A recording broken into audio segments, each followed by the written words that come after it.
бинандаҳои азизу арҷманд, ассалому алайкум.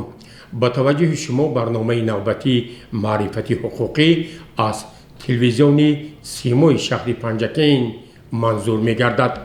ҳоло мо дар идораи нотариалии давлатии шаҳри Панҷакейн қарор дорем ва тасмим гирифтем ки дар барномаи навбатии маърифати ҳуқуқӣ бо чанд савол ба нотариуси калони давлатӣ идораи нотариалии давлатии шаҳри Панҷакейн ҷӯразода ҷӯра одина муроҷиат кунем. муҳтарам раис, нахуст ман шуморо ба ин барнома хайрамақдам мегуфтам. лутфан мегуфтед ки дар оғози барнома вазифаҳои асосии идораи нотариалии давлатии шаҳри Панҷакейн аз чӣ иборат аст? дар доираи фаъолияти нотариалӣ умуман идораи нотариалии давлатӣ савол ба миён гузоштанд. идораи нотариалии давлатии шаҳри Панҷакейн мақомоти зерсохтори вазорати адлияи ҷумҳурии Тоҷикистон буда, дар асоси Конститутсияи ҷумҳурии Тоҷикистон, қонуни ҷумҳурии Тоҷикистон дар бораи нотариати давлатӣ, қонуни ҷумҳурии Тоҷикистон дар бораи мақомоти адлияи ҷумҳурии Тоҷикистон, қонуни ҷумҳурии Тоҷикистон дар бораи хизмати давлатӣ, қонуни ҷумҳурии Тоҷикистон дар бораи санадҳои меъёрии ҳуқуқӣ, қонуни ҷумҳурии Тоҷикистон дар бораи муроҷиати шахсони воқеӣ ва ҳуқуқӣ, дастурамали тартиби ба ҷо овардани амалиётҳои нотариалӣ дар идораҳои нотариалии давлатӣ аз тарафи нотариусони давлатӣ ва кодекси мадании ҷумҳурии Тоҷикистон, кодексҳои амалкунанда ва санадҳои меъёрии ҳуқуқии ҷумҳурии Тоҷикистон, дастуру супоришҳои вазорати адлияи ҷумҳурии Тоҷикистон ва раёсати адлияи вилояти Суғд аз рӯи муроҷиати шахсони воқеӣ ва ҳуқуқӣ бо тасдиқи амалиёти аҳамияти нотариалӣ дошта фаъолияти худро ба роҳ монда амал менамояд. амалҳои аҳамияти нотариалӣ доштаи ки аз тарафи нотариусони давлатӣ ва шахсони ваколатдор тасдиқ карда мешавад, ин тасдиқи фактҳои бебаҳс, воқеияти ҳуқуқӣ, тасдиқи ҳуҷҷатҳо, ба ҳуҷҷатҳо додани қувваи собитнокӣ ва иҷрои дигар амалиётҳои пешбининамудаи қонунгузории ҷумҳурии Тоҷикистон иборат мебошанд. фаъолияти нотариалӣ ин ба ҷо овардани амалиёти нотариалӣ, пеш бурдани коргузорӣ, маҳфуз доштани ҳуҷҷатҳои нотариалӣ ва дигар амалҳои пешбининамудаи қонуни ҷумҳурии Тоҷикистон дар бораи нотариати давлатиро дар бар мегирад. ҳуҷҷатҳои ба тариқи нотариалӣ ба расмият дароварда шуда кафолати собитнокӣ ва эътирофи оммавиро доранд. ба ғайр аз ин боз амалиётҳои нотариалиро аз номи ҷумҳурии Тоҷикистон дар ҳудуди давлатҳо аз тарафи шахсони ваколатдори намояндагони дипломатӣ ва консулгарои ҷумҳурии Тоҷикистон ба ҷо оварда мешавад. амалиёти аҳамияти нотариалӣ дошта ин яъне тасдиқи аслияти имзои шаҳрвандон, тасдиқи аслияти имзои тарҷумон зери тарҷумаҳо, тасдиқи аслияти имзо дар ваколатномаҳо дар вақти ба шахси сеюм вогузор намудани ваколатҳо ё тасдиқи имзои шаҳрвандон дар аҳдҳои ба таври нотариалӣ баста мешуда, яъне шартномаҳои ҳадя, шартномаҳои хариду фурӯш, шартномаҳои бегонакунии амволҳо, иҷора. ба ғайр аз ин боз тасдиқи ӯҳдадориҳо, тасдиқи шартномаҳои сохтмони ҳиссагӣ, ин аз фаъолияти ҳаррӯзаи идораи нотариалӣ иборат мебошад. муҳтарам раис, таври мо ҳамагон огаҳӣ дорем 16 декабри соли 2025 асосгузори сулҳу ваҳдати миллӣ, пешвои миллат, президенти ҷумҳурии Тоҷикистон муҳтарам Эмомалӣ Раҳмон паёми навбатии хешро ба Маҷлиси олии ҷумҳурии Тоҷикистон ироа карданд. дар ҳамин паёми навбатии пешвои миллат ба масъалаҳои таҳкими қонуният, рақамикунонии идоракунии давлатӣ, ҳамзамон барои баранбардоштани маърифати ҳуқуқии шаҳрвандон ва эҳтиром гузоштан ба арзишҳои миллию фарҳангӣ таваҷҷӯҳи махсус зоҳир гардид. дар заминаи паёми навбатии пешвои миллат аз тарафи идораи нотариалии давлатии шаҳри Панҷакейн кадом тадбирҳо амалӣ шуданд? паёми навбати президенти ҷумҳурии Тоҷикистон пешвои муаззами миллат муҳтарам Эмомалӣ Раҳмон ба Маҷлиси олии ҷумҳурии Тоҷикистон ҳамчун санади муҳими сиёсиву ҳуқуқӣ самтҳои асосии рушди давлатро барои солҳои оянда муайян менамояд. дар он масъалаҳои таҳкими қонуният, рақамикунонии идоракунии давлатӣ, баланд бардоштани маърифати ҳуқуқӣ, рушди иқтисодии рақамӣ ва кам намудани таъсири омили инсонӣ дар муносибатҳои молиявии ҳуқуқӣ аз ҷумлаи афзалиятҳои асосии арзёбӣ гардиданд. дар ин замина мақомоти адлия ва бахусус низоми нотариалӣ ҳамчун яке аз сохтори муҳими ҳифзи ҳуқуқҳои манфиатҳои шаҳрвандон вазифа доранд, ки фаъолияти худро мутобиқ ба талаби завон ва ҳадафҳои стратегии давлат боз ҳам тақвият бахшанд. аз нигоҳи шумо имрӯз дар самти нотариати давлатӣ дар заминаи ҳамин дастуру супоришҳои пешвои миллат роҳбарияти вазорати адлияи ҷумҳурии Тоҷикистон ба ҷиҳати баландбардоштани таҳкими пояҳои яъне волоити қонун корҳои мушаххас рафтӣ суданд. албатта аз тарафи мақомоти вазорати адлияи ҷумҳурии Тоҷикистон ва зерсохторҳои он ҳамарӯза барои баланд бардоштани маърифати ҳуқуқии шаҳрвандон, инчунин самти рақамикунонӣ, самти пардохтҳои ғайринақдӣ ва фаъолияти ҳаррӯзаи идораҳои нотариалӣ аҳамияти хоса гузошта шудааст. яъне ҳамарӯза кормандони мақомоти адлия дар доираи дастуру супоришҳо ва паёми пешвои муаззами миллат фаъолияти худро ҷоннок намуда истоданд ва ҳамчунин бояд қайд кард, ки дар паёми пешвои муаззами миллат таъкид карда шуд, ки волияти қонун, суботи сиёсӣ ва амнияти ҷомеа заминаи асосии рушди устувори иқтисодӣ ва иҷтимоӣ мебошанд. нотариат ҳамчун ниҳоди ҳуқуқӣ пешгирикунандаи баҳсҳо дар татбиқи ин ҳадаф нақши калидӣ мебозад. ҳар як амалиёти нотариалӣ, тасдиқи аҳдҳо, шартномаҳо, ваколатномаҳо, васиятномаҳо ва дигар санадҳо бо таъмини устувории муносибатҳои шаҳрвандӣ ва иқтисодӣ мусоидат менамоянд. маҳз санадҳои нотариалӣ кафолати қонуният ва ҳифзи ҳуқуқии тарафҳо мебошад.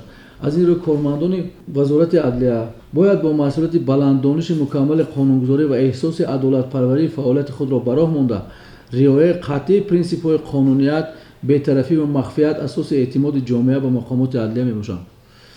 лутфан мепурсед, ки ҳамин рақамикунонӣ як низоми нав аст дар ҷумҳурии Тоҷикистон, ки ин ҳам аз ибтикори пешвои миллат президенти ҷумҳурии Тоҷикистон сарчашма мегирад. барои кам кардани таъсири омилҳои инсонӣ, шаффофият дар фаъолияти идораи нотариалии давлатӣ умуман санадгузорӣ аҳамияти калон дорад. албатта ин яке аз нуқтаҳои муҳими паёми пешвои муаззами миллат ин гузариш ба идоракунии рақамӣ ва истифодаи технологияи муосир мебошад, аз ҷумла зеҳни сунъӣ дар фаъолияти мақомотҳои давлатӣ.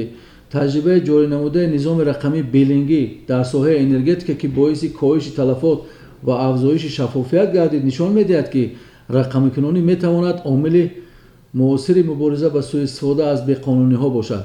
дар соҳаи нотариат низ ҷорӣ намудани низоми ягонаи иттилоотӣ ба қайдгирии электронии санадҳо, табодули маълумот бо дигар сохторҳои давлатӣ ва истифодаи имзои электронии рақамӣ метавонад шаффофияти хизматрасониҳоро таъмин намояд, хавфи сохтакорӣ ва такроршавии санадҳоро коҳиш диҳад, вақти хизматрасониро кам намояд, дастрасии шаҳрвандон ба хизматрасониҳои ҳуқуқиро беҳтар гардонад. фаъолияти идораи нотариалӣ бо талаботи замони рақамӣ бояд ҷавобгӯ бошад. онҳоро мебояд, ки малакаи кор бо технологияи иттилоотиро мунтазам такмил диҳанд, ки дар ин замина дар фаъолияти ҳаррӯзаи идораҳои нотариалӣ ин шинос гардидан бо технологияи иттилоотиро ҳамарӯза ба роҳ монда ба воситаи сомонаҳои ё барномаҳое, ки барои фаъолияти нотариалӣ алоқаманд дорад, тарзи истифодаи он, тарзи дуруст ба роҳ мондани он ҳамарӯза байни кормандон мавриди муҳокима қарор гирифта шуда истодааст. инчунин мана яке аз барномаҳое, ки хеле кори ҳуҷҷатгузории муроҷиати шахсони ва ҳуқуқи воқеаро осон сабук гардонидааст, ин барномаи эддо мебошад. дуюм барнома барномаи ния нотариат, сеюм барнома барномаи пардохти ҳушманд аст, ки дар идораи мо аз рӯи ҳамин барномаҳо фаъолият ҳамарӯза ба роҳ монда шуда истодааст. лутфан мегӯед, ки пас аз татбиқи фармони президенти ҷумҳурии Тоҷикистон моҳтарам Эмомалӣ Раҳмон дар бораи ҷорӣ намудани низоми пардохти ғайринақдӣ корҳо чӣ хел рафта истодааст? доир ба ҷорӣ намудани пардохти ғайринақдӣ дар идораи нотариалии давлати шаҳри Панҷакент аз рӯзи ҳамин тасдиқи фармон ин кор пурра ба роҳ монда шуда истодааст. ҳамарӯза фаъолияти идораи нотариалӣ дар доираи пардохтҳои ғайринақдӣ аз рӯи ҳамин барномаҳое, ки чихеле ҳоле гуфта гузаштам, нотариат ва барномаи пардохти ҳушманд пурра ба роҳ монда шуда истодааст. ҳамчунин ҳар як утоқи нотариусони давлатӣ бо таҳҷизоти пардохти ғайринақдие, ки аз тарафи бонки давлатии амонатгузории ҷумҳурии Тоҷикистон таъмин гардидааст, фаъолият ба роҳ монда шуда истодааст. бисёртар чихеле ки ба ҳамагон маълум аст, ҳозир давраи гузариш ба рақамикунонӣ ва гузариш ба пардохтҳои ғайринақдӣ ҳамаи бонкҳо дар фаъолияти кории худ ба шаҳрвандон ҳамин хел шароит фароҳам оварданд ки метавонад шаҳрванд дар дастгоҳи мобилаи худ барномаи ин ё он банкро дар ҳамон ҷо тарғезӣ намуда аз рӯи ҳамон барнома пардохтҳои ҳама намуди хизматрасониҳоро аз ҷумла хизматрасониҳои нотариалӣ боҷҳои давлатиро аз рӯи ҳамин барномаи бонкҳое ки пешниҳод шудааст иҷро намояд. яъне дар вақти ҳуҷҷатгузорӣ пардохтҳоро аз рӯи ҳамин барномаҳо бароҳ монад. ин хеле қулай аст. дар давраҳои пеш агар аз нуқтаи гузашта гирем, мардум дар паси бонкҳо навбат месуданд. хеле навбатпоиҳои тӯлонӣ буд ва ҳамчунин баъзе шаҳрвандое ки аз роҳҳои дур меомаданд ҳатто барои пардохт кардан дар як рӯз амалиёти худро гузаронда наметавонистанд, маҷбур мешуданд дар шаҳр барои гузарондани амалиёт истанд ё ки ҳамҷо монанд. аз ҳама муҳимаш маблағи пардохтҳо шаффоф шуд. албатта шаффоф шуд. ҳамаш аз рӯи қонуни ҷумҳурии Тоҷикистон дар бораи боҷи давлатӣ ва барномаи тарҳрезӣ намуда бароҳ монда шуда истодааст. хеле ки ба ҳамагон маълум аст, дар бораи пардохти ин ё он маблағ дар идораҳои нотариалии давлатии ҷумҳурии Тоҷикистон бевосита ба телефони мобилии шаҳрвандон паёмак ирсол карда мешавад. дар паёмак ҳамаи пардохтҳо бо рақамҳояшон нишон дода мешаванд ва барои ҳар як шаҳрванд оиди пардохти ин ё он амалиёти аҳамияти нотариалӣ дошта ID махсус кушода мешавад. аз рӯи ҳамин ID пардохти ҳушманд бароҳ монда мешавад. моҳтарам ҷӯрозода ҷӯра, ҳамин тадбирҳое ки аз тарафи роҳбарияти давлат ҳукумати Тоҷикистон амалӣ шуд барои коҳиш додани муроҷиати шаҳрвандон, баррасии муроҷиатҳои он яна мусоидат кард. албатта ин хеле мусоидат кард. барои шаҳрвандон хеле осонӣ овард. яъне шаҳрвандон дар вақти муроҷиат ба идораҳои дахлдор метавонанд дар як лаҳза ҳам пардохтро иҷро намоянд, ҳам муроҷиати худро ба расмият дароранд ё ягон амалиётҳои аҳамияти нотариалӣ доштаро аз идораи нотариалии давлатии шаҳри Панҷакен ва дигар шаҳру ноҳияҳо бемамонеа иҷро намуда қабул кунанд. ва чизи дигаре ки барои баланд бардоштани маърифати ҳуқуқии шаҳрвандон ва омили пешгирии баҳсҳо гардидааст, ин бо ташаббуси Тоҷикистон қабул гардидани қатнома дар бораи эълон намудани соли 2027 ҳамчун соли байналмилалии маърифати ҳуқуқӣ нишондиҳандаи таваҷҷӯҳи хосаи давлат ба баланд бардоштани фарҳанги ҳуқуқии ҷомеа мебошад. дар ин раванд нотариат метавонад нақши муосир бозад. ҳангоми анҷом додани амалҳои нотариалӣ шарҳи моҳият ва оқибатҳои ҳуқуқии аҳдҳо бо шаҳрвандон аз муҳимтарин вазифаҳои кормандони нотариалӣ ба шумор меравад. фаҳмондадии дуруст метавонад аз баҳсҳои минбаъда ва муноқишаҳои судӣ пешгирӣ намояд. аз ин лиҳоз ҳар як корманди нотариалӣ на танҳо иҷрокунандаи амалҳои ҳуқуқӣ, балки тағрибгари маърифати ҳуқуқӣ дар ҷомеа ба ҳисоб меравад. нақши нотариат дар рушди иқтисоди миллӣ хеле ки дар паёми пешвои муаззами миллат ироа гардид, ин барои рушди соҳибкорӣ, ҷалби сармоя, густариши муносибатҳои иқтисодӣ ва беҳтар намудани фазои сармоягузорӣ ҳамчун самтҳои афзалиятнок муайян гардиданд. нотариат дар ин раванд ҳамчун кафили эътимод ва устувории муносибатҳои тиҷоратӣ баромад мекунад. тасдиқи шартномаҳои хариду фурӯш, гараф, таъсиси ширкатҳо ва дигар аҳдҳои соҳибкорӣ ба қонуният ва амнияти иқтисодӣ мусоидат менамояд.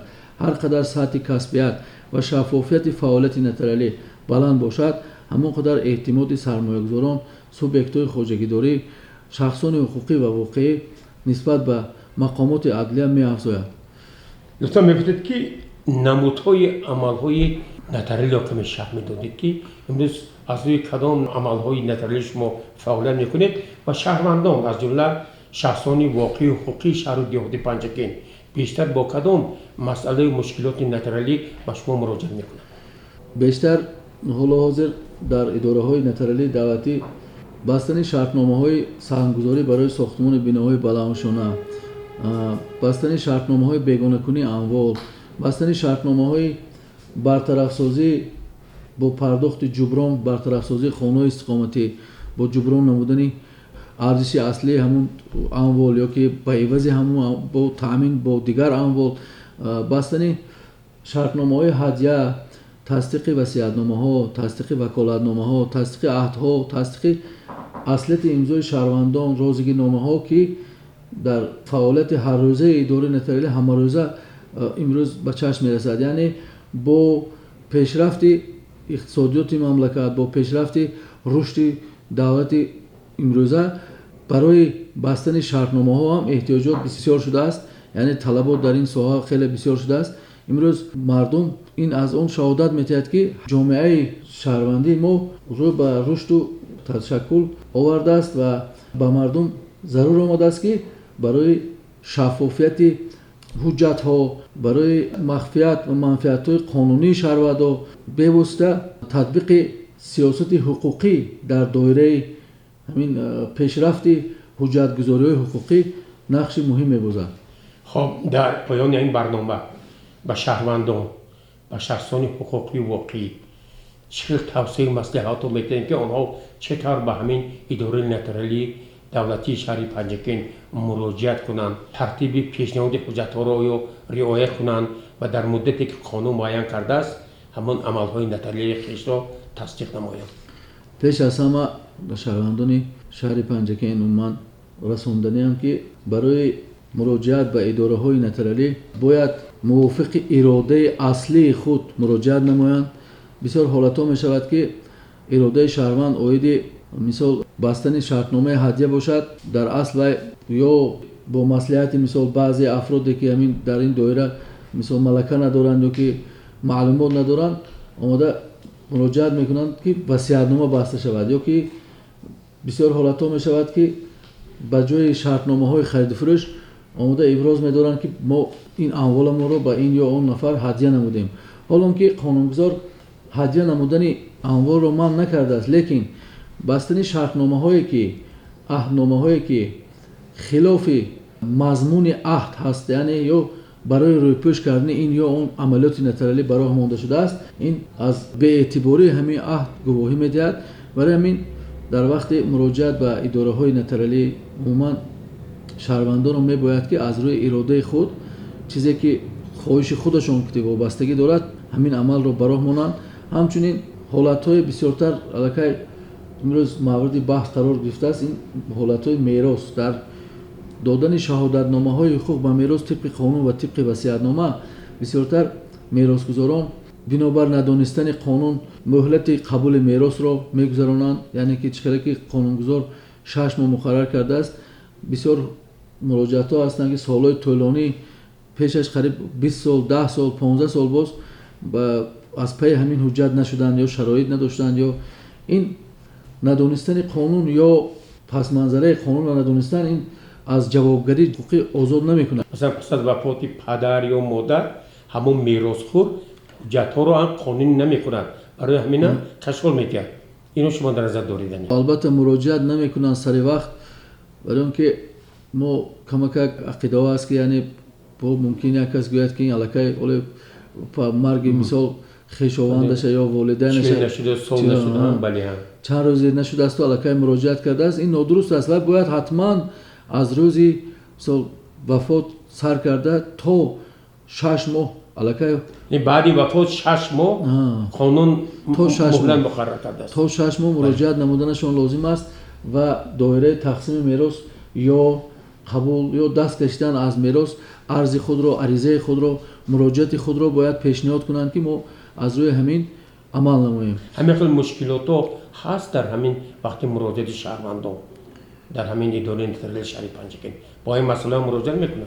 البته مشکلات ها جای دارند، برای اینکه ممکن بعضی شهروندان فکر میکنند که حجت ها به طور اتوماتیکی از نام میراثگزار به نام این یا آن میراثخور میگذرد، یعنی بسیاری با در آن عقیده هستند که وقتی پدر وفات میکند به طور اتوماتیکی حجت به نام مادر میگذرد. این نادرست است و علاقه اونها باید مراجعت کنند، اونها باید عرض کنند، اونها باید با شفاهی یا خطی به ما معلوم دارند که همین خیلی حالت هست، من همین وفات کرده است، من از وی همین خیلی مالکیت ها باقی مانده است، دایره میراثخورانش همین ها میباشند، گفته باید مراجعت کنند. بغیر از این برای به رسمیت درآوردن شهادتنامه های حقوق به میراث طبق قانون یا طبق وصیت‌نامه از نام دیگر میراثخوران برای گرفتن رازگی مثال باید دست کشیدن از میراث یا قبول میراث که در خارج کشور در مهاجرت ها قرار دارند بسیار مشکلی پیش میآورد، برای اینکه در مهاجرت آنها حجت را به طور باید و شاید به رسمیت نمیدارند، مثال از یگان گذرگاه ها و یگان ویها دسترس میکنند حجت های ساخته ای که در آنجا مثلا معلومات نادرست واگذار شده است یا شکل حجت نادرست است. ساخته‌کاری ها ساخته‌کاری ها باور کرده همون حجت های روان میکنند خواهش میکردیم که همینا اگر مثال مراجعت کردنی باشن یا وکالت خود را به شخص دیگر واگذار کردنی باشن یا دایره همین دستکشی یا قبول میراث با عریضه مراجعت کرده باشن، حتما به اداره های نترلی در همون شهر و ناحیه یا دولتی که قرار دارن مراجعت کرده حجت خود را رسما با تصدیق نترلی به اداره ما پیشنهاد نمایند. شهرمان مثلا میراثخور مهلتی همون بررسی تصدیق حجت ها رو قشاب داد، مثلا یک بعد از 6 ماه باید چیکار کنند که با همین میراثخوری قانونی شود؟ و باید پیش از همه اول درباره واقعا قبول نمودن میراث حجت پیشنهاد کنند. یعنی پس از 7 هفته میراثگزار با کدام سبب مهلت را گذرانیده است، همچنین یا برای استفاده بری این اموال میراثی شروع نموده است یا ننموده است، در این دایره یگان حجت باید پیشنهاد کند. اگر همین خیلی حجت‌های پیشنهاد کردن نتواند، اداره نترلی با قرار خود درباره رد کردن چنین عملیات نترلی که مهلتش گذشته است عرضه او را رد میکند و او بعد ادار میشود که از روی همین رد خودش الکی به مقامات صلاحیت دار دولتی مراجعه نماید، سودها مراجعه نماید برای برقرار کردن مهلت قبول میراث و نشان دادن سبب و عامل‌های گذراندن مهلت قبول میراث پس از گرفتن حلنامه در این باره میتواند با دوباره آمده بعد شهادتنامه‌های حقوق به میراث طبق قانون و طبق وصیت‌نامه را از اداره‌های نترلی دعوتی دسترس نماید. یعنی از بی‌توجهی، از بی‌اهمیتی همون شهروندان میراثخور خودشان با سرسام و سرگردان میشوند. البته باعث سرسانی‌هاشون میشود. البته در سود هم باید با دلیل تصدیق نماید. اونجا دلیل‌ها پیشنهاد میکنن، شاهدها پیشنهاد میکنن که سبب و عامل‌های همین گذراندن مهلت این باعث تشویش میشود و بسیار از من حالا همین مراجعت‌ها دیده میشود بعضیشون تا 10 سال 20 سال 30 سال این از قفای همین حجت‌ها شدگی نیستند.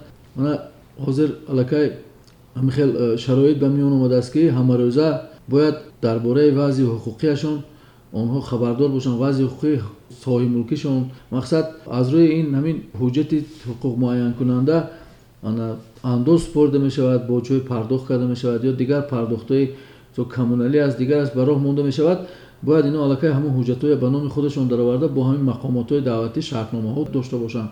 بسیارتر در بعضی حالت‌ها دیده می شود حجت پیشنهاد می نمایند سال‌های سال به نام مرحوم اندوز سپرده آمده ایستادند یا به نام مرحوم این یا اون پرداخت‌ها رو سپرده آمده ایستادند که این الکی نادرست می باشد. الکی این باید که به طور قانونی و هر یک کس حقوق مالکی خود را طبق ماده 32 کنستیتوسیون جمهوری تاجیکستان هر کس حقوق دارد حقوق مالکی خود را حفظ کند، حمایت کند. از پی همین حجت‌های موقع مال ملکی داشته از پی همین حجت‌ها باید باشد. حتما اینا همه روزه باید براه مونده از پی همین وضع حقوقی ثابت‌ناکی صاحب حقوقی حجت خودش باید کار کنند هر یک شهروند. یعنی اساس بلند برداشتن معرفت حقوقی است. البته امروز ها یکی از هدف‌های اساسی بلند برداشتن معرفت حقوقی شهروندان، هدف‌های اساسی ساختارهای مربوطه وابسته به بلند برداشتن معرفت حقوق می باشد که باید همه روزه درباره دایره این یا آن عملیات‌های اهمیت نترلی داشته، حجت‌های تصدیق نترلی داشته یا حجت‌های عموما ثابت‌ناکی حقوق تصدیق می نموده یا دیگر و دیگر باید همه روزه واقف باشند شهروندان. باید هر یک عمل خود را درک کنند. این اساساً معرفت حقوقی این برای شهروندان یک عهده بلند برداشتن سطح دانش و سطح فهمش و سطح حقوق دانی رول اساسی می‌باشد. همه روزه باید منفعت آنها رو حمایت می‌کنند. منفعت آنها رو حمایت می‌کنند. هیچ خیلی که من در پیام پیشوای ملت هست گفته شده است که انسان کامل داننده حقوق میتواند از حقوق‌های خود پشتیبانی نماید. اگر حقوق‌های خودش در این یا اون جاده در این یا اون دایره نداند و باعث تشویش و باعث سرسانی خودش میگردد. هر یک شهروند درباره ماهیت مراجعت و حرکت همروزه خود درک کرده تواند. در همین دایره باید واقف باشد، باید آگاه باشد این در کجا کدام عمل رو میگذراند، باعث کدام تشویش میشد یا باعث کدام عاقبت حقوقی میشد. باید شهروند اینا دانند. ما در این جاده همه روزه هر ماه، هر 3 ماه، هر 6 ماه мо дар ин бора маълумот пешниҳод мекунем ба мақомотҳои болоӣ. мо дар ин ё он муассисаҳои таълимӣ, корхонаву муассисаҳои давлатӣ, ғайридавлатӣ салоҳиятдор дар доираи баландбардошти маърифати ҳуқуқии шаҳрвандон ҳамарӯза вохӯрӣ мулоқотиҳо баргузор карда истодаем. дар оянда ҳам тасмим гирифтем ки барои баланд бардоштани маърифати ҳуқуқии шаҳрвандон ҳамарӯза бояд фаъолият намоем. азизи муҳтарам, ман барои як суҳбати пурмотабо, барои ҷавобҳои мушаххас ба саволҳои мо ба шумо арзи сипос мекунам ва умед дорам ки шаҳрвандони диёри бостонии мо ҳамеша бо мақсадҳои наҷибона ва иҷрои амалҳои нотариалӣ дар асоси қонунҳои ҷумҳурии Тоҷикистон ба шумо муроҷиат мекунанд. албатта муроҷиатҳои онҳо мавриди амал қарор мегирад. бинандаҳои азизу арҷуманд, таври худ воқиф шудед, мо бо муҳтарам ҷӯразода ҷӯра пиромони масъалаҳои марбути фаъолияти идораи нотариалии шаҳри Панҷакен ба як силсила саволҳои хеш ҷавобҳои мушаххас гирифтем. дар хотимаи барномаи маърифати ҳуқуқӣ ба таваҷҷӯҳи шумо мерасонем ки воқеан имрӯз баланд бардоштани маърифати ҳуқуқӣ ба манфиати ҳар як инсон мебошад. то барномаҳои навбатӣ саломату сарбаланд бошед ва ба раиси муҳтарам ман низ аз номи ҳамаи шумо арзи сипос мекунам. ташаккур.